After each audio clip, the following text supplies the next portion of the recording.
siya, ganda talaga. Alis ako. Galit ako sa ganyan. Boses mo pa lang, hindi ko talaga. Hindi kita gusto.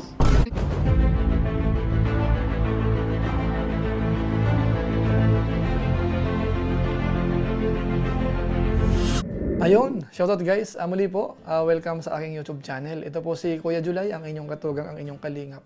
Na muling babati po sa inyo ng magandang araw, magandang gabi. Saang panig man po tayo ng mundo naroon. At sa araw na ito, panibagong vlog po tayo. Ang gagawin ko po ng reaction video ay yung nakita nyo po sa likuran ko. Yung pamilya po ni Melka. Na kung saan po dito, nagulat tayo. Una, dun sa mga nakaraang vlog po, yung nanay ni Melka, hindi yung masyadong nagsasalita. So parang iba po ang impression natin sa kanya. Pero dito po sa episode na ito, matindi ho, mahiwaga ho ang kanya mga sinasabi at saka magaling siya magsalita. Kaso nga lang po, meron pong part po dito na talagang prinangka niya po si J. Brad na ayaw niya sa kanya. So pag-usapan po natin yan maya-maya ng konti. Pero bago po yun, siyempre paalala muna si Kuya Julay, baka sakaling meron pa po ditong hindi nakasubscribe sa ating YouTube channel, nating kalimutan, Julay Paunil. Tapos pakipindot lang po yung notification bell button para lagi po tayong updated sa aking mga ina-upload. Tapos meron din po tayong Facebook page, Julay Paunil 2.0. Pwede po nating i-follow, pwede pong i-like at saka i-share yung mga upload natin. Tapos siyempre, sina Kuya Bal Santos Matubang Kalingap Rab, pangunahin po, suportahan po natin. Tapos idamay naman po natin yung mga Lingap partners. So maraming salamat po sa inyong lahat. Ngayon tuloy na po tayo. Pag-usapan na po natin, ito pong isa sa mga vlog po ng second channel po ni Kalingap Rab na kung saan po ako po ay nagulat, mga kabayan natin. Inuulit ko po, ang aking impression ho sa nanay ni Melka ay parang hindi po nagsasalita. Dahil nga po nung mga nakaraang vlog po ni Kalingap Rab, nung ginagawa pa lang po yung pabahay, bihira po siya magsalita. Pero dito po sa episode na ito, nagulat po ako. Mahiwaga ho ang kanyang mga sinasabi. Kumbaga ho, siya, parang aware siya sa mga kapaligiran. Tapos yung pananalita niya talagang diretsahan, prangkahan po. Kaso nga lang po, parang matinding pagkagulat po ang aking narinig. Nung pinag-usapan po nila, yung patungkol po kay J. Brad at saka kay Melka. Akala ko po nung una parang prank lang. Pero hindi po pala, seryoso ho sila mga kabayan natin. So yan po ang i-highlight natin sa pagkakataon na ito. Dahil meron po ditong part na kung saan prangkahan pong sinabi kay J. Brad na ayaw niya sa kanya. So medyo ho nakakalungkot ang dating po. Pero siyempre po, isipin na lang po natin ano ang nasa likod nun, bakit niya po yung sinabi. Sa malamang, nababalitaan niya po siguro na masyadong malambing na rin kasi ang dalawa. Baka may mga nakapagsasabi rin po, o kaya nakakapanood din, o napapakinggan. Kung sakasakaling merong audio dyan, o kaya may cellphone, maaari pong napapakinggan po nila yan. Ngayon dito po sa episode na ito, umpisan muna natin yung pagiging malambing po nung dalawa, ni Melka at saka po ni J. Brad. Sa totoong usapan ho kasi, medyo talaga may konting lambing na po ang dalawa. Ito panoorin po natin. Tulog. Sana huwag nang matapos to.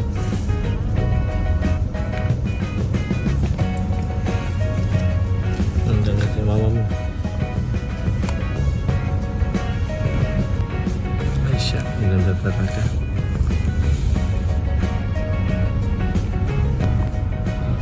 Nakakaulbog ang buhok mo. Oh, nandito na tayo.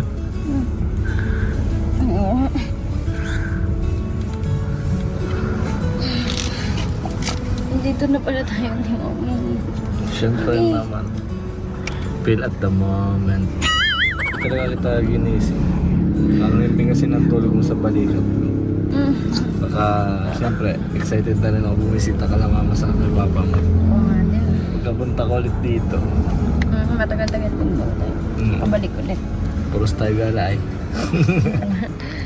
Tara na. Let's go na. Pasok na, tara. Nasa ako, bisa ka na. Nasa papa. Asa si papa? So yan mga kabayan po natin, hanggang sa dumating po sila, hanggang sa doon na po sa bahay, pinatuloy na po, medyo ramdam po natin, medyo may konting lambing na rin po si Melka kay J. Brad. Hindi nga lang po nakikita nung mag-asawa, nung magulang niya. Pero kutob ko po, parang may konting pakiramdam. Pero umpisan po muna natin dito sa part na kung saan si J. Brad ho ay parang nangumusta sa mga magulang ni Melka. Ang ganda po ng umpisa eh. Ito po yun, panoorin po natin. Tatay, kamusta po tatay yung pag nagpapalay po kayo? Ay, Saan nga po yung sa Malaya? Malaya. Sa Malaya. Kamusta po? Ay, okay naman. Katapos pa lang naman pagpatanim ko pala. Grabe. Ang ganda po ng entrada. Kaso nga lang po, yung kasunod na mga eksena, mukhang hindi na po pumapabor kay J. Brad. Ito, panoorin po natin yung tatay. Ako naman ay pinukumusta mo naman kami pala, Brad. Oo. Ako naman ako kumusta sa'yo kung kumusta naman kayo ang sama ninyo, kung kayo nagkikita ng Amerika, kumusta naman? Ayos na ako po.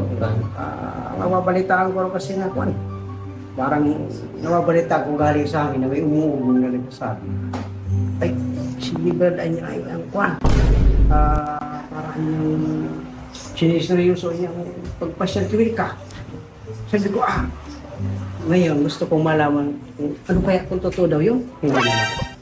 Ano kaya yun? So ayun po mga kabayan po natin, mukhang nababalitaan at mukhang ang dating ay seryoso po si J. Brad. So ito po, ituloy pa po natin at yung nanay po dito, kasama na po nagsasalita rin at saka yung tatay.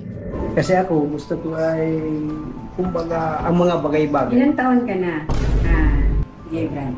Ano po? 19 po. 19. Opo. Si Melka ay 20 sa March 31. Magka-20 na rin po. Kailan? Sa June po.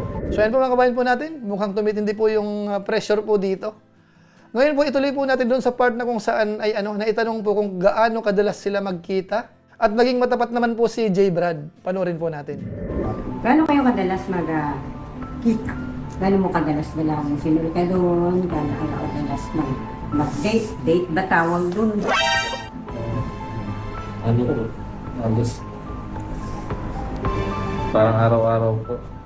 Napunta po ako ng daet. Baka naman magka-problema ako niya. Araw-araw na. Napulos dili ka.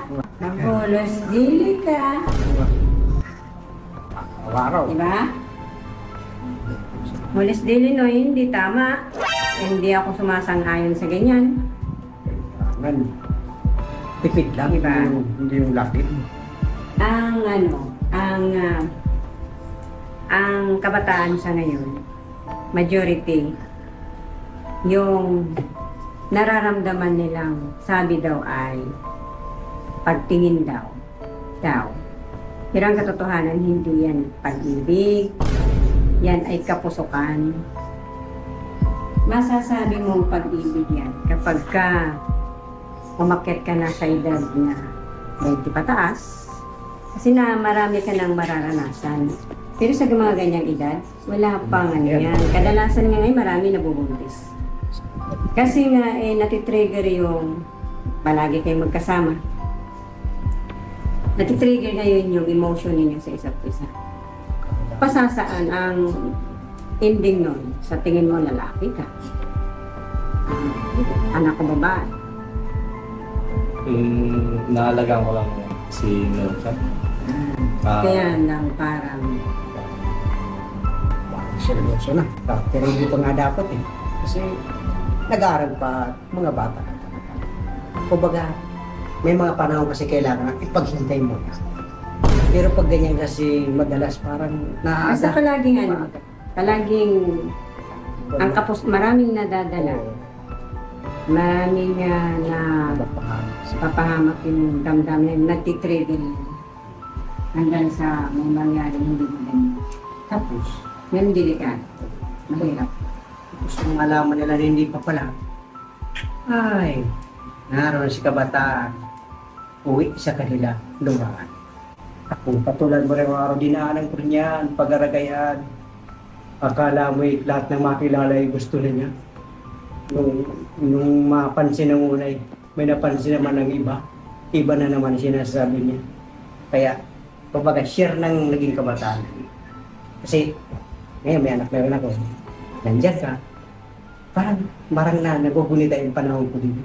So yun po mga kalingap, ayun pa ang mga sinabi po nila at yung part po ng mga sinabi ng tatay, parang ang dating ho ay pinagdaanan niya na yan. Kumbaga hindi na po mapagkikwentuhan. So mukhang okay naman po yung mga binabanggit ng tatay. Kaso nga lang po, yung nanay ho, may mga parang mahiwagang mga sinabi po dito. Siguro po ipasok na po natin uli yung mga sinabi po ng nanay. Para kasi pag laging magkasama, Iba yun. halimbawa, ito, kahoy, basa. Lalagyan mo ngayon yan ng mga halimbawa karton na tapos susunugin mo. Basay. Kahit basa yan, kapag nadarang yan ang nadarang sa init nung nilalagay mo na pangsiga. Naintindihan mo? Ibig sabihin mo? Oo. Yun. At ikaharap, masusunog rin siya. Magti-trigger yung ano. Kasi mawawala na yung matutuyo siya. Hanggang sa kapitan na siya ng apoy. Sunod siya. Ha? Ano ang halimbawa ng sinasabing kung paano natitrigger. Iyon po yung hiwaga ng basang kahoy na kapag kahon na initan, ay mukhang ano po, tuluyang sisindi po yun mga kabayan po natin. At ang matindi po dito, mukhang nabuking na naman po si J. Brad. Nung itinanong po na kung madalas inaangkas, at ang sagot po ni J. Brad ay madalas. Ito po, pakinggan po natin, panoorin po natin. Dahil dito niya po sasabihin na ayaw niya kay J. Brad, mga kabayan po natin. Palagi mong iminomotor si Melkay na angkas. Brad, Opo. palagi. Ano, gaano kadalas yung palagi? Araw-araw? Ano naman po pag labas lang po. Ayan. Kumbaga sa kahoy ikaw yung kahoy na, o ikaw yung pansiga. Tapos si Melkay yung kahoy. Dinadara mo yung emotion. Kapag palaging ganun, saan uuwi? Diba? Hindi, at saka ano, hindi ko naman niluwan si Melka. Hindi ko pinagbunti siya ng anahon siyang na buwan. Para sa ngayon ganun na lang ang mangyari. Malayo pati sa pugar namin. Alis ako. Galit ako sa ganyan. Pasensya na. Pero sa tuwing magsasalita ka, yung boses mo pa lang, hindi ko talaga, hindi kita gusto. May standard naman ako para sa anak ko. Sorry. Nanay, tatay, pasensya na po kung ganyan po yung nalaman niyo po. Napunta lang naman po ako doon para magdala ng ulam. Kiwenta po. Tapos naglabas lang po kayo para i-treat lang po siya. Tinitreat ko po siya. Pag napunta lang po dito ng nana po. Ay nang dahil po. Sa iyo lang yun. Pero meron yan epekto o bad effect. So ayan po, nagulat po ba tayo mga kababayan po natin doon sa narinig natin sa nanay? Seryoso ho kaya siya o medyo talagang ano naman, may halong pagka-prank po mga kababayan po natin? Kasi medyo matindi po yung binitawan. Ayaw ko eka sa'yo. Or hindi kita gusto. Tapos may standard daw po siya mga kababayan po natin. So medyo alanganin po si J. Brad dito lumalabas. Pero pakinggan po natin yung paliwanag ni J. Brad. Ano po, Nay? Tay, malinis naman po yung intention ko kay Melka. Sa anak niyo po. Alam ko lang po yung tama na gawa. Madaling sabihin na alam mo, malinis. Wala naman nagsasabi na yun. Lahat naman ng mga kabataan ngayon pag ganyan ang sitwasyon, sabihin na yun. Pero ang akin kasi dito ay, halimbawa, mabuti kung hindi na. Paano kung matrigger kayo? Di ba? Lalaki ka. Babae anak ko.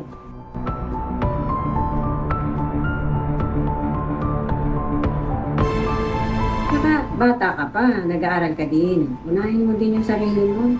Isipin mo may mga magulang ka din. Na naghihintay, umaasa, na isang araw, si J. Brad ay isa na rin engineer o anong pa man, etc. Yun ang hinihintay. Pinakamaganda yun na sa magulang. Pinakamasayang araw.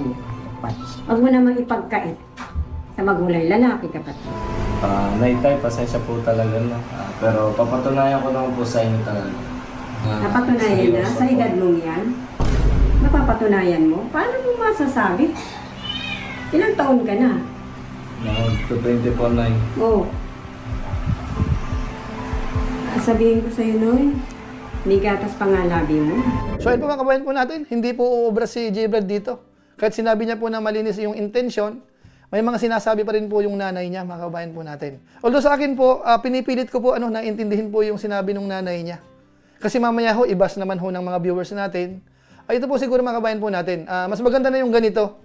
Yung tapatan ho, prangkahan ng usapan, kaysa naman ho sa parang napakabait, pero pagkatalikod, kung ano-ano pong sasabihin. So dito po, prangkahang usapan, parang ang dating po ay ayaw muna ng nanay, ng magulang ni Melka, na mag-boyfriend. Kasi nga po may pangarap po sila. At ang pinapaliwanag naman po dito ng nanay niya, pabor din kay J. Brad, sa magulang ni J. Brad, yung tipong makatapos muna. So sa nakikita ko po mga kabayan po natin, parang okay naman. Kumbaga ang iniisip niya, yung pareho kinabukasan. Siguro yung pagkaka-deliver lang ho yung maaaring magkaroon po ng parang konting komento na hindi pa pabor po sa nanay ni Melka. Pero yung intention ho sa nakikita ko, sa pakiramdam ko, mukhang okay naman, pwede po natin i-consider yon. Dahil yun naman po ay para sa kinabukasan po nila. Kaya sana huwag na lang nating masamain din po kasi sila po ay beneficiaries. Mamaya isipin naman ng iba, ngayon ikaw natulungan na tapos biglang ganyan ang ugali. So sana ho hindi naman ganun. Wag po nating tingnan sa ganung anggulo. Tingnan po natin dito yung tipong makakatulong po sa kanila, sa ikabubuti po ng lahat. Actually po si Melka, napansin natin dito, mukhang nagulat din yata ng konti kahit pa paano. May mga part po doon kapag medyo maselan, halos nangingiti siya ng konti. At may mga pagkakataon na parang rin siya. Parang seryoso din siya, parang kulang lang sabihin na, Nay, tama na yan. So ngayon po ituloy po natin dahil may sinabi naman po yung nanay dito na parang depende pa rin kay Melka. Sana nga. Pero naka-email ka din yan. Makulit ito, batokan ko din to.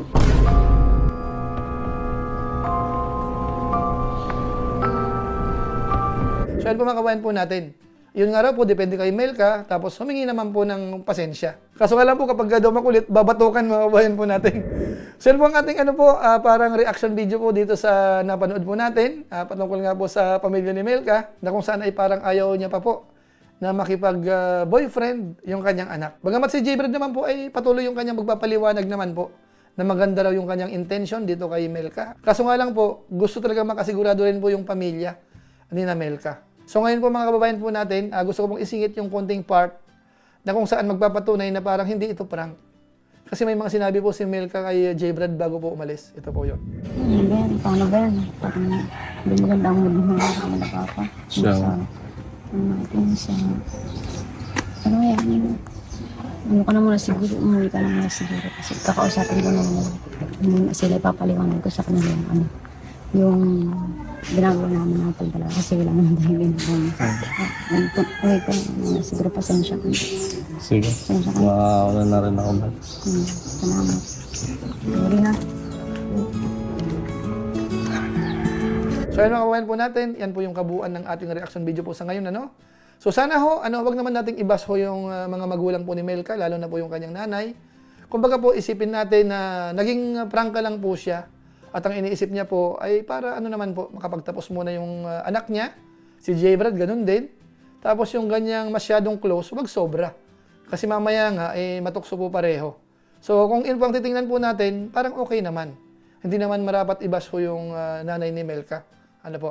Kung yung pagkakadeliver ho ay medyo parang bagsak ang dating, maintindihan po natin. Yung mga ganyan ho na may kapansanan, iba po ang nila yung pananalita. Kasi parang po yan, merong inferiority complex pa yung tawag dyan, mga kabayan po natin. Yung para bang dahil may kapansanan ka, o pakiramdam mo mas bababa ka sa iba, kaya ganun sa manalita. So sana ho maintindihan po natin.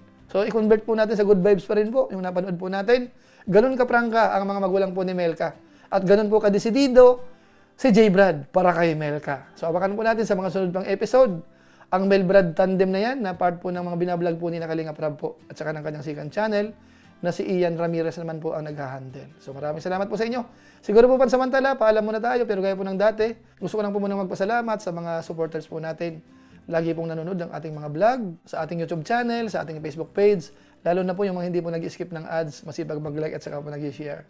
Kaya kung inyo po itong nagustuhan, pwede po nating i-share. So maraming salamat po sa inyo. So muli, ito po si Kuya Julay, ang inyong katugang, ang inyong kalingap, na pansamantalang nagpapaalam po muna. Kita-kita ulit tayo sa mga susunod ko pang vlog. Maraming salamat sa inyong walang sawang pagsuporta po sa ating YouTube channel. Pagpalain naman kayo ng Diyos, mabay tayong lahat. God bless. Bye!